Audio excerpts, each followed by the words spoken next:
اعوذ باللہ السمیع العلیم من الشیطان الرجیم بسم اللہ الرحمن الرحیم۔ ناظرین کرام، السلام علیکم ورحمۃ اللہ وبرکاتہ۔ مسائل زندگی میں آپ کا استقبال ہے۔ آج ہمارے اسٹوڈیو میں مہمان حجت الاسلام جناب مولانا روح ظفر صاحب قبلہ، امام جمعہ و جماعت، مرکزی جامع مسجد ممبئی۔ آئیے آغا کا استقبال کرتے ہیں۔ آغا السلام علیکم ورحمۃ اللہ وبرکاتہ۔ علیکم السلام ورحمۃ اللہ وبرکاتہ۔ الحمدللہ، خداوند عالم نے توفیق دی اور آج پھر ہم ناظرین کی خدمت میں حاضر ہیں۔ خداوند عالم سے دعا کرتے ہیں اس پرآشوب اور فتنے کے دور میں، جہاں یہ ایک وبا جو منحوس بھی ہے، مرموز بھی ہے، نہیں معلوم کس قسم کی ہے اور نہ معلوم کتنے اس کے نقصانات ہیں، یہی دعا ہے خدا کی بارگاہ میں۔ عالم امکان کی بقا کا جو ذریعہ ہیں، ان ہستیوں کے صدقے میں اس وبا کو اس کائنات ہستی سے نابود فرمائے اور انسان سب خداوند عالم کی عبادت و اطاعت گزار بن کر سکون و آرام سے زندگی گزاریں۔ پروگرام کو شروع کرتے ہیں اور پہلا سوال ملاحظہ فرمائیں کہاں سے ہے؟ السلام علیکم۔ میرا سوال یہ ہے کہ انبیاء اور ائمہ کے علاوہ غیر معصومین کے خواب کی کیا حقیقت ہے؟ کیا ہم کوئی خواب دیکھتے ہیں تو اسے سچا مان لیں؟ اور کیا ہمارا یہ خواب دوسرے لوگوں کے لیے کوئی حجت بن سکتے ہیں؟ دوسرا سوال یہ ہے کہ آج کل لوگوں کو خواب میں بشارت ہوا کرتی ہے تو کسی کو حاضری آتی ہے، ان سب چیزوں کی کیا حقیقت ہے؟ میں قیصر عباس دمام سے۔ سوال یہ پوچھا گیا ہے کہ غیر معصوم کے خواب کی کیا حقیقت ہے، یعنی ہم انسان جو عام لوگ ہیں اگر خواب دیکھتے ہیں تو اس کی کیا حقیقت ہے؟ کیا یہ کسی کے لیے دلیل بن سکتا ہے؟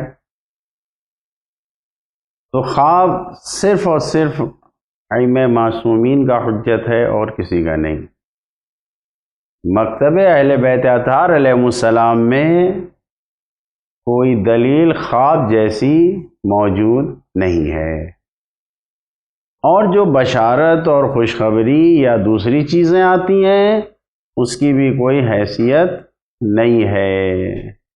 انسان کے ذہنوں میں نہ جانے کیا کیا آتا ہے، وہی ذہنوں میں سونے کے عالم میں انسان سوچتا ہے، اور اگر یہ انسان پاک و پاکیزہ ہوتا ہے تو اس کی پرواز بھی بلند و برتر ہوتی ہے، لہذا کچھ اس کو ہدایتیں ملتی ہیں، ورنہ عام خیالات میں گھر کر انسان باتوں کو دیکھتا ہے جس کی کوئی شرعی حیثیت نہیں ہے۔ السلام علیکم، میں سید نصر عباس عابدی کولکاتہ سے بول رہا ہوں۔ جیسا کہ آپ جانتے ہیں کہ پچھلے مہینے وسیم رضوی نامی ایک مرتد کی PIL سپریم کورٹ نے خارج کر دی تھی، جو اس نے قرآن سے 26 آیتوں کو ہٹانے سے متعلق دی تھی۔ سپریم کورٹ نے اس پر جرمانہ بھی لگایا تھا، مگر اس کے باوجود وہ اب 26 آیتوں کو خود سے نکال کر نیا قرآن بنانے کی بات کر رہا ہے۔ میرا سوال یہ ہے کہ اس کی باتوں کو نظر انداز کرنا چاہیے یا اس کے خلاف پروٹیسٹ کرنا چاہیے، کیونکہ یہ تو اب سپریم کورٹ کے ہی فیصلوں کو نہیں مان رہا ہے۔ اگر کوئی دین کے خلاف حرکتیں کر رہا ہے تو ہمیں کیا کرنا چاہیے؟ قرآن کے خلاف اگر کوئی کر رہا ہے تو ہمیں کیا کرنا چاہیے، یہ سوال ہے۔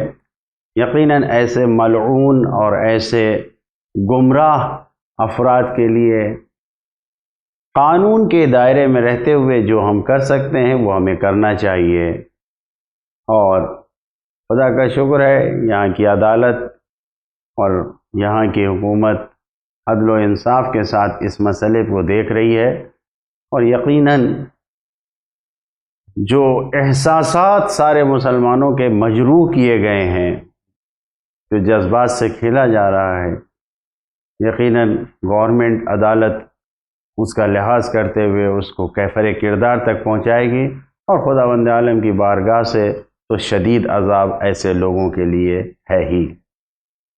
آئیے ملاحظہ کریں دوسرا سوال کہاں سے ہے۔ جاوید بھائی، مولانا صاحب السلام علیکم، میں دلدار حسین رضوی لکھنؤ سے بول رہا ہوں۔ میرے 2-3 سوال کا جواب دے دیجئے تو الجھن کم ہو جائے۔ پہلا سوال ہے، ابن ملجم ملعون کو جب باندھ کر کے لایا گیا، اس کو دودھ پلایا گیا، اس کے بعد اس کا کیا حشر ہوا، کس طریقے سے مرا، اس کے بارے میں مولانا لوگ پڑھ توڑتے نہیں، اس کے بارے میں سمجھا دیجئے۔ دوسرا سوال میرا یہ ہوگا کہ کربلا میں حضرت عباس علیہ الصلوۃ والسلام کی وصیت تھی کہ میرے لاشے کو خیمے تک نہ لے جائیے گا، تو ہم لوگ جب کربلا گئے تو حضرت عباس کی لاش کے پاس نہر فرات پہ چھوڑ دیجیے گا میری لاش کو، تو نہر فرات یا کوئی ندی کوسی کا وہاں نام نشان ہے جہاں حضرت عباس کی قبر ہے۔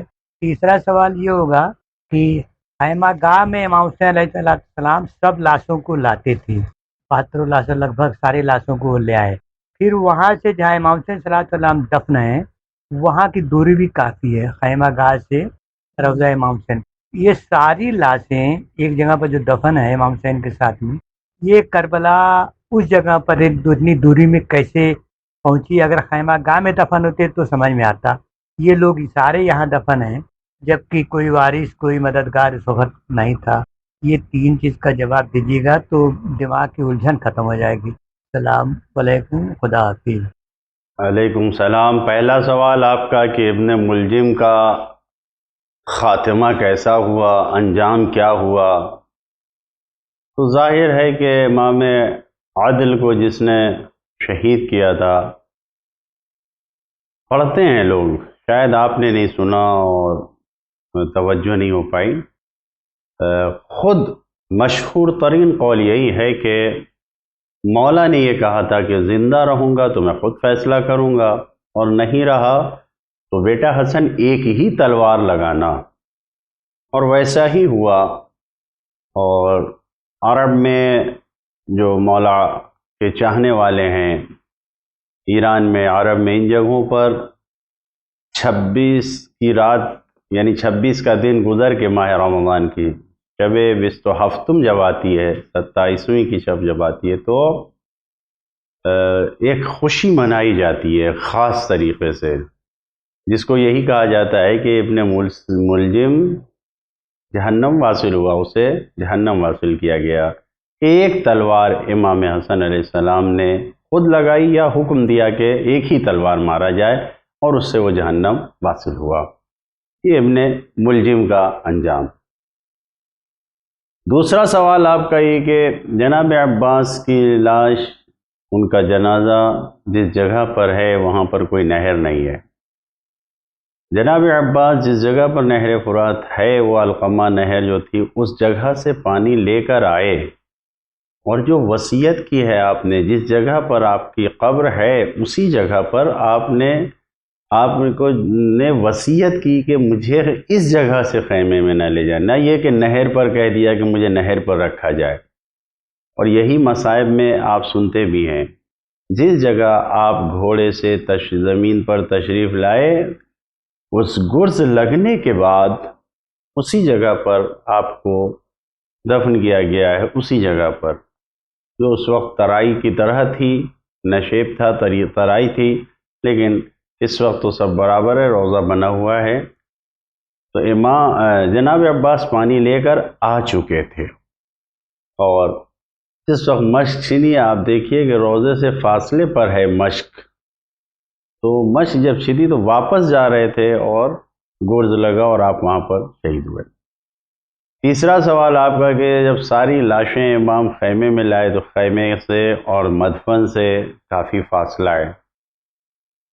وہ جو گنج شہیدہ ہے جس میں سارے لوگ شہید ہوئے، وہ ساری لاشیں مولا خیمے میں نہیں لائے، مولا صرف گھر والوں کی لاشوں کو اٹھا کر خیمے میں لے آئے، یا جن صحابہ کی یعنی صحابیوں کے خانوادے عورتیں موجود تھیں ان کی لاش کو لے آئے، اور وہ جو ایک ساتھ پہلے حملے میں شہید ہوئے گنج شہیدہ میں دفن ہیں، وہ سب اسی جگہ پر دفن ہیں جہاں پر وہ شہید ہوئے تھے۔ السلام علیکم، میرا نام ملت زرا ہے، میں سیتل سے بول رہی ہوں۔ میرا سوال یہ ہے کہ اگر نماز پڑھتے پر ہنسی آ جائے کہ نماز باطل ہو جائے؟ سوال یہ ہے اس بچی کا کہ اگر نماز میں ہنسی آ جائے تو کیا نماز باطل ہو جائے گی؟ ہنسی یا مسکراہٹ سے نماز نہیں باطل ہوتی، قہقہا لگانے سے نماز باطل ہو جاتی ہے۔ القہقہۃ تبطل الصلاۃ، قہقہا نماز کو باطل کر دیتا ہے، لیکن ہنسنے سے مسکرانے سے نماز باطل نہیں ہوتی۔ دیکھیں اگلا سوال کس جگہ سے۔ السلام علیکم، میں دلی سے ہوں۔ میرا بڑا بیٹا ساحل میرے ہاتھ سے نکل چکا ہے۔ وہ بالکل میرا کہنا نہیں سنتا، نہ نماز پڑھتا ہے نہ روزے رکھتا ہے، بالکل وہ صحیح راستے پہ نہیں ہے۔ بتائیے اس کو صحیح راستے پہ کس طریقے سے لاؤں؟ ہمیشہ اس طریقے کی باتیں ہوتی ہیں کہ اولاد بعض وقت نافرمان نکل جاتی ہیں۔ آپ ماں ہیں، اور میں ہر ماں سے یہ کہوں گا کہ ماں کی دعا اولاد کے حق میں بہت جلدی قبول ہوتی ہے، لہٰذا آپ 2 رکعت نماز پڑھا کیجئے، کسی وقت بھی ایک وقت معین کر لیجئے، صبح میں، ظہر میں، مغرب میں، کسی وقت بھی، اور اس کی نیت نماز حاجت کی کیجئے، اور صبح کی طرح نماز حاجت کو پڑھیے، اور اس کے بعد اپنے پروردگار سے دعا کیجئے۔ انشاءاللہ آپ کی دعاؤں سے بچے کو ہدایت حاصل ہوگی۔ اور دوسری چیز، کاؤنسلنگ کروائیے بچے کی، جو دوست ہوں، احباب ہوں، بڑا کوئی ہو جس کی بات کا اس پہ اثر ہوتا ہو، ان کے ساتھ کاؤنسلنگ کروائیے، اور پھر وہ ایک مثبت طریقے سے، ایک اچھے طریقے سے اس کو سمجھائیں اور بتائیں کہ وہ خدا جس نے اتنا بڑا وجود دیا اس کا کچھ حق ہے، اور بہترین حق ادا کرنے کا طریقہ نماز ہے۔ انشاءاللہ ہدایت حاصل ہوگی۔ السلام علیکم حضور، میں اقبال رضا بنارس سے بول رہا ہوں۔ حضور میرا ایک سوال ہے یہ کہ بعض روایتوں میں مولا علی کا بھی قول ہے، اور حدیث مجلسوں میں بھی ہم نے سنا کہ صبر کرنا چاہیے اور اپنے حق کے لیے لڑنا بھی چاہیے۔ تو سوال یہ ہے کہ کس مرحلے پہ ہم حق کے لیے لڑیں اور کس مرحلے پہ صبر جو ہے کرنا چاہیے؟ تو یہ سمجھ کس اس سے اکارڈنگ ہوگی کہ کب جو ہے صبر کرنا ہے اور کب جو حق کے لیے لڑنا بھی ہے؟ تو اس میں تھوڑا سا وضاحت کر دیتے حضور۔ کس وقت صبر کیا جائے، کس وقت حق کے لیے اٹھا جائے، یہ سوال ہے۔ صبر کا مطلب یہ نہیں ہے کہ انسان اپنے حق کو بھلا بیٹھے، صبر کا مطلب یہ نہیں ہے کہ انسان کا حق چھینا جائے، انسان کچھ نہ کہے، یہ صبر نہیں ہے۔ صبر کا مطلب یہ ہے کہ انسان استقامت اور پائیداری سے آگے بڑھے، جو بات کہہ رہا ہے اس پر قائم رہے، یہی صبر ہے۔ حق طلب کرنے کے لیے، حق کو حاصل کرنے کے لیے انسان کو آگے بڑھنا ہے، اور اگر انسان کسی بڑے مقصد کے لیے اپنے حق سے چشم پوشی کرتا ہے اور آگے نہیں بڑھتا ہے کیونکہ مقصد بڑا ہے، تو یہاں پر یہی صبر کہا جاتا ہے کہ اپنے مقصد میں قائم ہے لیکن کسی بڑے مقصد کے تحت صبر کیا ہے۔ لہذا ہر جگہ پر ایسا نہیں ہے کہ انسان تسلیم ہو جائے اور اپنے حق کے خلاف کھڑا نہ ہو، اس کو صبر نہیں کہتے ہیں۔ صبر کا مطلب یہ ہے کہ اپنے ارادے پر قائم رہتے ہوئے جو حق ہے اس کے لیے آگے بڑھے، ناحق طریقے سے آگے نہ بڑھے۔ اگر خاموش رہنا حق ہے تو خاموش رہے، اور اگر مبارزہ کرنا، اگر جنگ کرنا، اگر لڑنا کسی بھی طریقے سے حق حاصل ہو سکتا ہے تو حق کو حاصل۔ السلام علیکم جاوید انکل، مولانا صاحب، میں محمد بول رہا ہوں دہلی سے۔ اور صاحب ایک آیت ہے فول خیرت و ساجدین، یہ مجھے صحیح سے آتی نہیں ہے، اگر آپ اس کو صحیح سے بتا سکتے ہیں کہ یہ کون سی آیت ہے، فول خیرت و ساجدین، اور یہ کتنی دفعہ پڑھی جا سکتی ہے، اس کی ذرا وضاحت کر سکتے ہیں؟ شکریہ، السلام علیکم۔ سوال یہ ہے کہ یہ قرآن کی آیت ہے، اس کو صحیح کیسے پڑھا جائے اور کتنی بار پڑھا جائے؟ سورہ شعراء کی 46 نمبر آیت ہے، وَأُلْقِيَ السَّحَرَةُ ساجدین۔ یہ آیت ہے کہ جس وقت جناب موسیٰ نے اپنا معجزہ یعنی اپنے عصا کو پھینکا اور وہ اژدہا بن گیا، تو سب کے سب جتنے فرعون کی طرف سے جادوگر بلائے گئے تھے یہ سب کے سب سجدے میں گر گئے۔ یہ اس آیت کو بیان کر رہی ہے۔ فَأُلْقِيَ السَّحَرَةُ سَاجِدِينَ، یہ پڑھنے کا طریقہ ہے۔ اور میں اس وقت کوئی عملیات نہیں بتا رہا ہوں یہاں پہ کہ کیا ہے، اگر کسی عامل نے بتایا ہوگا کسی کام کے لیے تو یہ وہی بتا سکتا ہے کتنی بار پڑھنا ہے، ورنہ آپ جتنی بار قرآن پڑھیے، سورہ شعراء پڑھیے، اس غرض سے کہ ثواب ملے گا، روز صبح شام پڑھتے رہیے اس سورہ کو، اس آیت کو، ثواب تو ملے ہی گا۔ بسم اللہ، اگلا سوال کہاں سے ہے؟ السلام علیکم، میرا نام سید مصطفیٰ علی ہے اور میں نوکاواں سادات امروہہ سے بات کر رہا ہوں۔ پہلے تو میں آپ کو بولوں گا کہ آپ کا بہت بہت شکر گزار ہوں کہ میں آپ کے جو سوال جواب ہیں وہ سنتا رہتا ہوں، اور ماشاءاللہ جو نالج ہے وہ مجھے ملتی رہتی ہے۔ اللہ آپ لوگوں کو ترقی عطا دے اور آپ کو ہر بیماری سے محفوظ فرمائے۔ میرا سوال مولانا یہ ہے کہ آج کل لوگ یہ کہہ رہے ہیں کہ دریا میں مردے ڈالے جا رہے ہیں، اس لیے مچھلی کھانا صحیح نہیں ہے۔ تو میں یہی جاننا چاہ رہا ہوں کہ کیا ہم مچھلی کھا سکتے ہیں جبکہ ہمیں پتہ ہے کہ دریا میں جو ہے وہ مردے ڈالے جا رہے ہیں؟ اس بارے میں آپ ہمیں کیا بتا سکتے ہیں؟ ضرور بتائیے گا، شکریہ۔ دریا میں لاشیں ڈالی جا رہی ہیں تو کیا مچھلی کھا سکتے ہیں وہاں؟ اگر ایسی جگہوں پر معلوم ہے جہاں پر لاشیں ڈالی جا رہی ہیں، وہاں کے لوگ اگر پتہ ہے کہ وہیں سے مچھلیاں مل رہی ہیں تو احتیاط کریں مچھلی کھانے میں، اور مہینہ 2 مہینہ احتیاط کر لیں، اس کے بعد مچھلی کھائیں، کوئی حرج نہیں ہے۔ اور نہیں معلوم کہ دور دراز کہاں پر لاشیں ڈالی گئیں اور کہاں پر، اور ہم جس علاقے میں وہاں پر دریا میں کوئی لاش نہیں ڈالی گئی تو وہاں سے اگر کوئی مچھلی نکل رہی تو اس کے کھانے میں کوئی حرج نہیں ہے۔ اور ویسے بھی بعض جگہوں پر لاشوں کو جہاں پر ڈالا گیا ہے اور کسی مجبوری کے تحت جو بھی ہوا ہو، وہاں پر پابندی گورنمنٹ کی طرف سے بھی شاید لگائی گئی ہے، تو جو گورنمنٹ کا قانون ہے اس کے مطابق عمل کریں۔ جاوید بھائی، مولانا صاحب السلام علیکم، میں محمد ظفر زیدی علی گڑھ سے بول رہا ہوں۔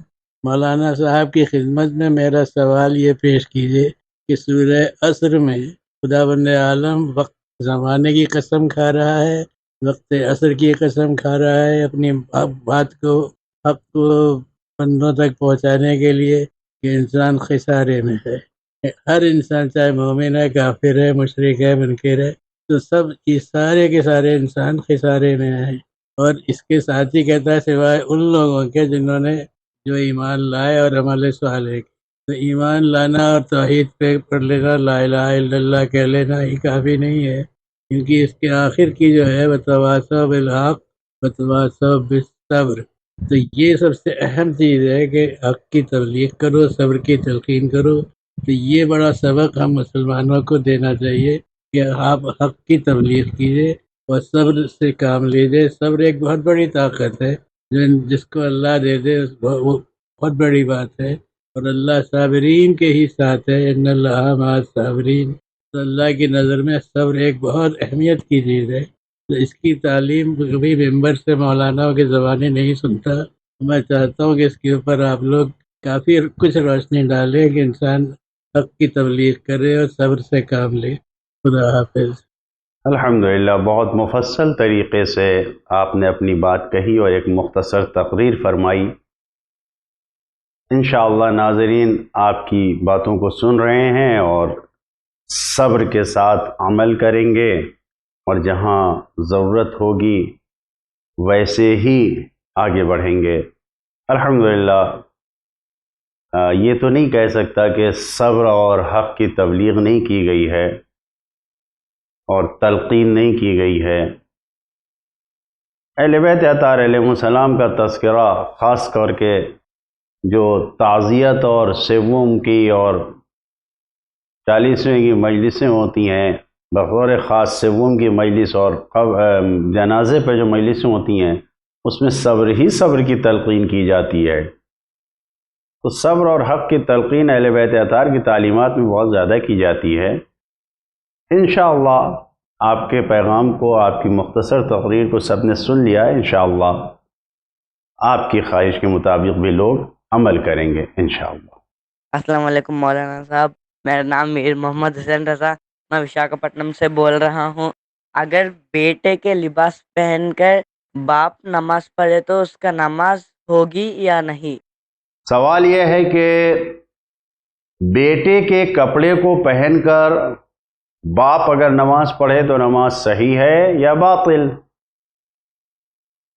مباح ہونا چاہیے، لباس یا غصبی نہیں ہونا چاہیے، نماز گزار کا لباس مباح ہونا چاہیے، اجازت ہونی چاہیے اس میں۔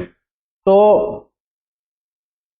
باپ اگر بیٹے کا لباس لے کر نماز پڑھ رہا ہے تو ایک ہوتا ہے کہ معلوم ہے کہ اس کی اجازت ہے تو صحیح ہے، اور اگر نہیں معلوم ہے کہ اس کی اجازت ہے تو صحیح نہیں ہے، بغیر اجازت کے پھر نہیں پڑھے گا، اگر بغیر اجازت کے پڑھے گا تو نماز صحیح نہیں ہوگی۔ السلام علیکم مولانا صاحب، میں یہ پوچھنا چاہتی ہوں کہ جیسے چاند گرہن اور سورج گرہن ہوتا ہے تو کیا اس میں سیدھا سیدھا ہی لیٹ سکتے ہیں؟ جیسے کسی لیڈیز کو کچھ کام ہوتا ہے ٹوائلٹ وغیرہ جا سکتے ہیں، تو کیا اس میں چاند گرہن اور سورج گرہن میں ہم ٹوائلٹ جا سکتے ہیں یا نہیں؟ آپ یہ بتا دیجئے، کیونکہ ہم نے سنا ہے اکثر کہ اس میں سیدھا سیدھا لیٹنا پڑتا ہے۔ سورج گہن، چاند گہن، کیا احکام ہیں؟ اللہ اللہ، اہل بیت کے چاہنے والے اتنا تعلیمات سے دور ہیں۔ ایک آفت آ جاتی ہے جس وقت سورج گہن یا چاند گہن ہو جاتا ہے، فون پر جواب دیتے دیتے تھک جاتے ہیں ہم لوگ، ہمارے جیسے لوگ۔ شریعت محمدی صلی اللہ علیہ وآلہ وسلم فقہ جعفری میں چاند گرہن، سورج گرہن صرف اور صرف نماز آیات واجب ہے، کوئی پرہیز نہیں ہے، کوئی احتیاط نہیں ہے۔ یہ جو نجومیوں نے سب بتا رکھا ہے اور یہ جو گھر کی خواتین باتیں کہتی ہیں، ان باتوں کی احتیاط کی کوئی حیثیت نہیں ہے، صرف نماز آیات واجب ہے، بس چاند گرہن اور سورج گرہن میں، باقی کوئی احتیاط نہیں ہے۔ اللہ کے لیے اہل بیت کی تعلیمات کو عام کیجئے، گھروں میں بخصوص خاص کر کے جو خواتین سن رہی ہیں وہ عورتیں، چاند گرہن سورج گرہن میں کچھ بھی احتیاط، کچھ بھی پرہیز نہیں ہے، صرف اور صرف نماز آیات واجب ہے اور کچھ نہیں۔ السلام علیکم، میرا نام یاسمین زہرا ہے، میں بنگلور سے بول رہی ہوں۔ میرا سوال یہ ہے کہ کیا ہم ولادت کے روز روزہ رکھ سکتے ہیں؟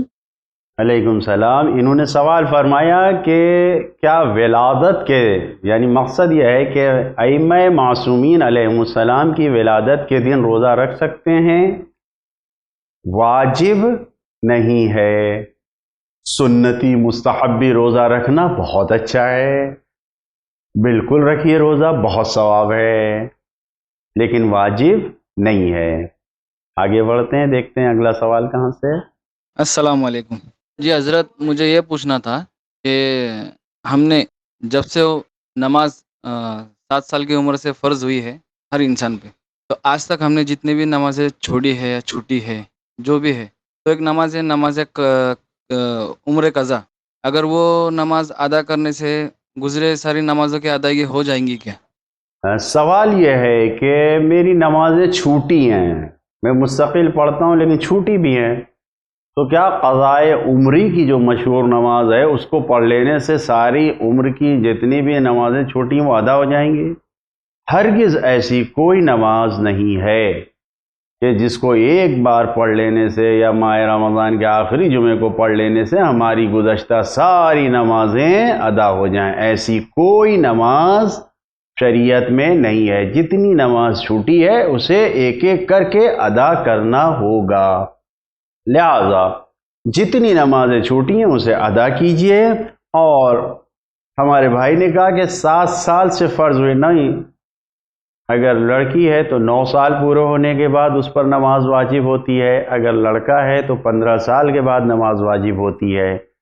اس کے پہلے جو تمیز بچے ہیں، جو سمجھ لیتے ہیں، وہ نماز پڑھتے ہیں لیکن واجب نہیں ہوتی. لہذا شریعت کے قانون کے مطابق ہر انسان کی 9 سال کے بعد سے لڑکیوں کی، 15 سال کے بعد سے لڑکوں کی اگر خدا نخواستہ کوئی نماز چھوٹتی ہے تو خود اس نماز کو قضا کر کے ادا کرنا واجب ہے. میرے دائیں ہاتھ میں ہاتھ کی لکیروں میں کالا تل ہے، تو یہ ٹھیک ہے یا نہیں؟ اس لیے میرے ہر کام میں رکاوٹ ہوتا ہے، تو پلیز اس سوال کا جواب دیجیے. السلام علیکم. سوال یہ ہے کہ ہاتھ میں تل ہے، یہ جو ہاتھ ہے لکیریں تل ہے.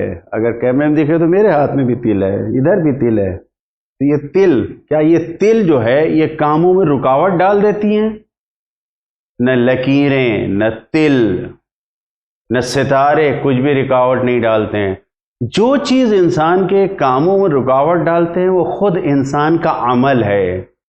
انسان گناہوں کی طرف جاتا ہے، انسان برائیوں کی طرف جاتا ہے، تو یہ گناہیں، یہ برائیاں، یہ حرام انسان کو اچھے کام سے روک دیتے ہیں، رکاوٹیں بن جاتی ہیں، پیروں کی زنجیر بن جاتی ہے، انسان بڑھتا نہیں. جس طریقے سے انسان اچھے کاموں کی طرف جاتا ہے، واجب کاموں کو ادا کرتا ہے، سنت کاموں کو ادا کرتا ہے، تو بہت زیادہ برکت ہوتی ہے. تو نہ تل، نہ لکیریں، نہ ستارے، کچھ نہیں. انسان کا عمل ہے جو انسان کے لیے اچھے ہوتے ہیں تو برکتیں لاتا ہے، برے ہوتے ہیں، حرام ہوتے ہیں، گناہیں ہوتی ہیں تو رکاوٹیں ڈالتا ہے اور کام نہیں ہوتا. السلام علیکم مولانا صاحب، میں کشمیر سے، اور میرا سوال یہ تھا کہ اگر کوئی کپڑا سال بھر نہ پہنا ہو تو کیا اس کا خمس نکالنا جائز ہے؟ سوال یہ ہے کہ اگر کوئی کپڑا نیا رکھا ہوا ہے اور 1 سال گزر گیا اس کو نہیں پہنا تو کیا اس کا خمس نکالنا واجب ہے؟ اگر نہیں استعمال کیا ہے تو خمس نکالنا واجب ہے. جو چیز نئی رکھی ہوئی ہے اور 1 سال اس پر گزر گیا اور ہماری خمس کی تاریخ آ گئی تو اس پر خمس نکالنا واجب ہے. السلام علیکم، میں باندرا سے علی رضا مرچنٹ بول رہا ہوں. میرا سوال یہ ہے کہ جب آخر میں سلام پڑھتے ہیں السلام علیکم ورحمۃ اللہ وبرکاتہ، تو ہم کس کو سلام کرتے ہیں؟ سامنے ہوا میں کرتے ہیں یا ہمارے بازو میں بیٹھا ہے اس کو کرنا ہے یا فرشتے کو کرنا ہے جو رائٹ اور لیفٹ میں فرشتے بیٹھتے ہیں؟ یہ اگر مولانا میرے بازو میں بیٹھے اور میں سامنے دیکھ کے اور السلام علیکم مولانا کہا کہ یہ پاگل آدمی، میں بازو میں بیٹھا مجھے دیکھ کے سلام نہیں کرتا، سامنے ہوا میں سلام کرتا ہے. تو مجھے اس کا جواب دیجیے پلیز، ہم کس کو سلام کرتے ہیں؟ سوال یہ ہے بھائی کا کہ السلام علیکم ورحمۃ اللہ، یہ جو السلام علیکم ورحمۃ اللہ وبرکاتہ کہتے ہیں نماز کے ختم کرتے وقت، کس کو سلام کرتے ہیں؟ متعدد روایتیں ہیں، الگ الگ روایتیں ہیں. اہل بیت اطہار علیہ السلام کی روایتوں میں ہمارے 8ویں امام کی بھی روایت ہے، 6ٹھے امام کی بھی روایت ہے کہ ہم اس سے فرشتوں کو سلام کرتے ہیں. فرشتے جو ہماری نمازوں کے لیے معمور ہیں، جو ہماری نمازوں کو خدا کی طرف لے جاتے ہیں، ہم ان کو سلام کرتے ہیں. اور بعض روایتوں میں یہ ہے کہ جب انسان نے تکبیرۃ الاحرام کہا، اللہ اکبر کہہ کے جب نماز کو شروع کیا تو سب کچھ اپنے اوپر حرام کر لیا، اور جب آخری سلام کہتا ہے تو پھر گویا گفتگو کرنے کی اجازت مل گئی. تو بعض روایتوں کے مطابق خود مومنین کو سلام کرتے ہیں، لیکن معتبر روایتیں یہی ہیں کہ فرشتوں کو سلام کیا جاتا ہے. السلام علیکم مولانا صاحب، ہم نماز پڑھتے ہیں تو اس سجدے کا ہونا بہت ضروری ہے کہ نہیں بھی رکھیں تو چلے گا، کیونکہ ہم جس ماحول میں ہیں وہاں پر ہم پابندی سے نماز تو پڑھتے ہیں لیکن سجدے کا نہیں رکھ پاتے ہیں. السلام علیکم مولانا صاحب، ہم کو کہنا ہے کہ نماز ہم شیعہ طریقے سے پڑھتے ہیں، باقی سب جو ہے ہم محرم، عید، رمضان وہ سب بوری طریقے سے تاریخ سے کرتے ہیں اپنے شوہر کے ساتھ. صرف نماز جو ہے بچپن سے شیعہ طریقے سے پڑھتے چلے آئے تو وہی پڑھتے ہیں، اور وہ ہمیں گھر میں پڑھتے وقت بھی کوئی تکلیف نہیں آئی ہے اتنے برسوں میں. تو ہمیں وہ پوچھنا تھا کہ کبھی کبھی ایسا ہوتا ہے کہ بہت کنفیوژن ہوتا ہے کہ ہم سچ میں صحیح کر رہے ہیں یا پھر ہمارے شوہر ہمیں اجازت دیتے ہیں نماز پڑھنے کی. کتنی بار تو ایسا ہوتا ہے کہ ہم دونوں ساتھ میں ہی پڑھتے ہیں آگے پیچھے، وہ ایک قدم آگے ہم پیچھے، ہم اپنے شیعہ طریقے سے وہ اپنے بوری طریقے سے. تو مولانا کچھ تھوڑا بتائیے کہ ہم کنفیوز ہیں. 2 سوال کیے ہیں محترمہ نے. پہلا سوال یہ ہے کہ کیا سجدگاہ رکھنا واجب ہے؟ بغیر سجدگاہ کے نماز نہیں ہوگی. تو ان کا جواب یہ ہے کہ بغیر سجدگاہ کے نماز نہیں ہوگی. وہ چیز جس پر سجدہ صحیح ہے اس کو رکھنا ضروری ہے. لکڑی ہو، مٹی ہو، جس پر سجدہ صحیح ہے، پتے ہوں نہ کھانے والے، بہرحال اس کو رکھنا ضروری ہے. اب اگر تقیہ جیسی کوئی حالت ہے اور وہ چیز جس پر سجدہ صحیح وہ نہیں رکھا جا سکتا ہے، تو تقیہ کی صورت میں جب ظاہر ہے کہ انسان کو جان کا خطرہ ہو تو پھر وہاں پر آپ بغیر سجدگاہ کے نماز پڑھ سکتے ہیں. السلام علیکم، میرا نام سید ریاض حسین جعفری، میں ناگپور شہر سے بول رہا ہوں. جاوید بھائی اور مولانا صاحب، چند سوالات ہیں. سوال نمبر 1، سورہ احزاب میں خداوند عالم ارشاد فرماتا ہے کہ اے محمد صلی اللہ علیہ وآلہ وسلم، تم مردوں میں سے کسی کے باپ نہیں ہیں. اور دوسرا، کتاب جلائے العیون میں صفحہ نمبر 29 پر روایت میں صحابی جناب ابو بصیر رحمۃ اللہ علیہ سے حضور پاک حضرت محمد مصطفیٰ صلی اللہ علیہ وآلہ وسلم ارشاد فرماتے کہ اے علی، ہم اور تم اس امت کے باپ ہیں. یہاں تو سمجھ میں آ گیا کہ اے علی، تم اور میں امت کے باپ ہیں. یہاں فرق سمجھ میں آ رہا ہے، آیت میں کسی مرد کے باپ نہیں ہے اور یہاں امت کے باپ نہیں ہے. اگر اس مسئلے کو حل فرمائیں. شکریہ، خدا حافظ. محترم ریاض صاحب کا سوال یہ ہے کہ قرآن مجید نے کہا سورہ احزاب میں کہ سرکار رسالت مآب کسی کے باپ نہیں ہیں. روایت کہہ رہی ہے کہ ہم اور علی امت کے باپ ہیں. تو یہ دونوں ٹکرا رہا ہے. عرض یہ ہے کہ اسی لیے ضروری ہے کہ ہم دیکھیں کہ کون سی آیت یا کون سی روایت کس جگہ پہ ہے. جب حالات کے اعتبار سے جو زید حارثہ کا واقعہ پیش آیا تھا، جس طریقے سے جو نبی کریم کے وہ منہ بولے بیٹے تھے اور پھر ان کی زوجہ سے جو نکاح کا مسئلہ تھا، اس حالات میں لوگ رشتے بنانے لگے، نسبتیں دینے لگے. تو سورہ احزاب میں قرآن مجید نے یہ اعلان کر دیا کہ نبی محمد کسی کے باپ نہیں ہے بلکہ وہ خاتم النبیین ہے. کوئی رشتہ جو جوڑا جا رہا تھا رجالکم یعنی مردوں میں کسی کے باپ نہیں ہے.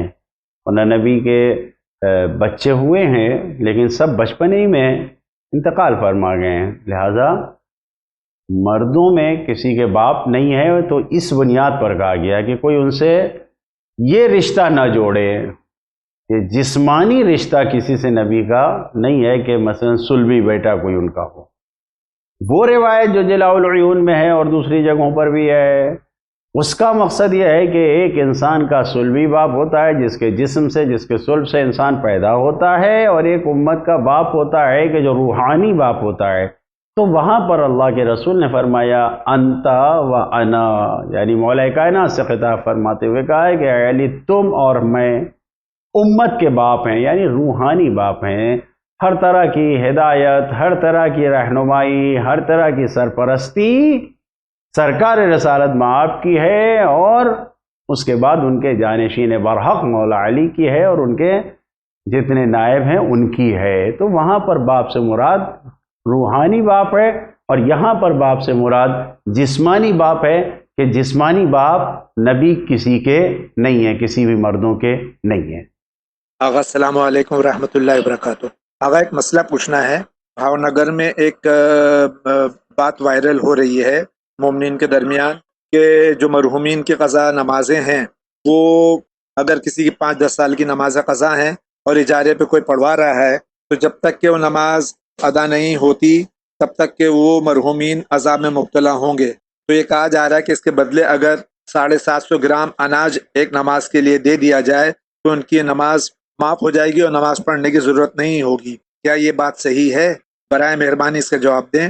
بہت بہت شکریہ، جزاک اللہ. اللہ آپ کو سلامت رکھے اور تمام علماء حق کا سایہ ہم سب پر قائم رہے. خدا حافظ.